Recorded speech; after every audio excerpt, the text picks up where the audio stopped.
اوښکې دې ولې رالې سترګو نه دا تاسو یتیمانانو نوم واغی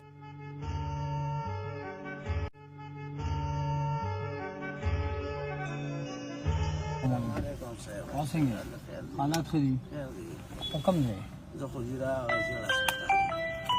په زیړ هسپتال ها جی ها ما پېژنې یاره چې داسې جنګلو خو زما نشته دی دا خو دې کار خراب کړو بابا جی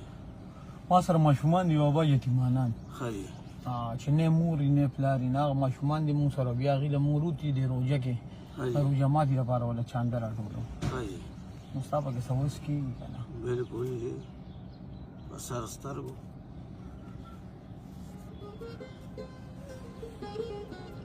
څو دې واله بس دا ټولې واله دي نو چې ټولې واله ما نو تا سره به څو پاتې شي ما سره د الله نوم هغې نه بل ښه شی شته صرف د الله نوم در سره پاتې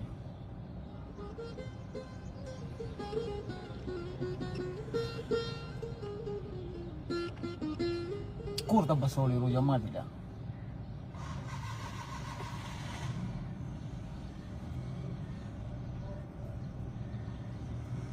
ذمهوار شته که نه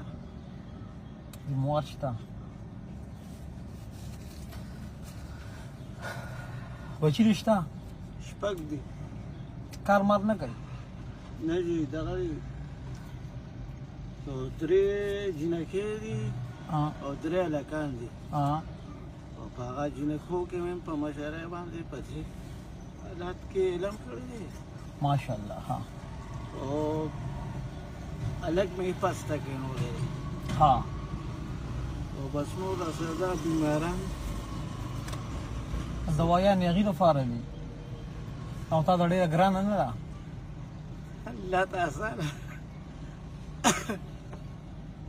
دا اوښکې دې ولې رالي دي اوښکې دې ولې رالي سترګو نه دا تاسو یتیمانانو نوم واغی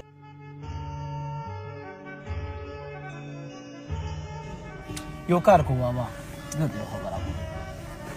په دې باندې خو به زه هغه ماشومان داسې یوسم تاسو ته راکمې راکړئ زه غواړم چې ستاسو په کور کې کوم ماشومان دي چې نن هغې له هم ښه روژه ماتې یوسئ به زمونږ د سایډ ټیک شو زه چې داسې وکړم چې دا 1000 روپۍ له درکړم په دې باندې به د هغې ښه کار وشي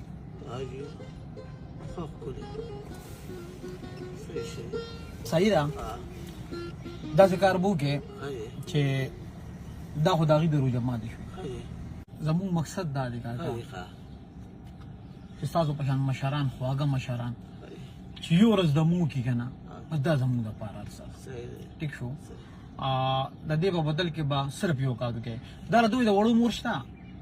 د وړو مور شته دي که د هغه هم ګولې خوري که ها چې د وړو مور شته بیا به پکې د هغې بیل ایسه کړو ټیک شو هغې ته به داسې کار وکړي چې هغې ته به ووایې په لاره روان وي یو بچی دې مخې له راغی او راته وایي چې دا یو د 500 نور به زما له سایډه زما بیبي ته ورسېږي نو دا یو نور پکې سپیشل راغی ټیک شو جي د دې په بدل کې صرف دومره وکړئ چې یو ورځ تاسو د مو کې کور ته لاړ شئ چې تاسو یو ورځ د مو کې ښه روژه ماتې ښه خوراک وکړئ دا زموږ دپاره هر څه ټیک شو جي او زه هم چې یو بل کار وکړو چې دا کمې پیسې تاسو مال هغه ماشومانو لپاره راکړئ نو زه هم دې باندې هم زما د سایډه هغه خپلو ماشومانو له یوسه او ستاسو د سایډه به زه یوسم دا زه نه علم جي نه لې نه بیخي